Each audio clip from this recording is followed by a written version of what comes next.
कापणार आहे फणस. फणस बघा पिकला या आणला होता आम्ही आणि ते फणसाचं चिकट हाताला लागू नये म्हणून त्याच्यासाठी असं गोड तेल लावावं लागतं. आणि आणि ही सुरी पण घेतल्या, सुरीला पण बघा असं तेल लावून घेतलंय. तर बघा फणसाचे असतात दोन प्रकार, एक कापा आणि एक बरका. तर एवढा पिकलाय ना फणस, वास तर मस्त सुटलाय.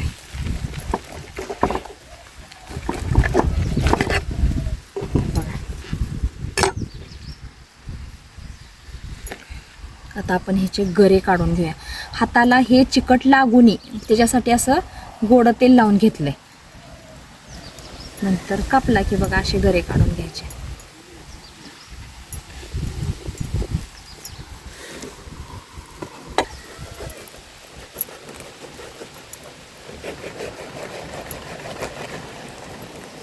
असं कापायचं बघा, म्हणजे आपल्याला गरं काढायला आलं पाहिजे फणसाचे. तर बघा असा कापला ना की आपल्याला असं गरं काढायला बरं पडतंय. तर आता असे पटापटा गरे काढून घ्यायचे. तर असं बघा एवढं गरे काढलेत. असा कापला म्हणजे आपल्याला गरं काढायला पण बरं पडतंय. तर बरका फणस आहे हा. बरका फणस हा हाताने सुद्धा सहजपणे फोडला जातो. थोडा बिलबिलीत असतो. ह्याच्या पोळ्या सुद्धा करतात. कोवळ्या फणसाची भाजी पण केली जाते बघा, मस्त लागते भाजी कोवळ्या फणसाची.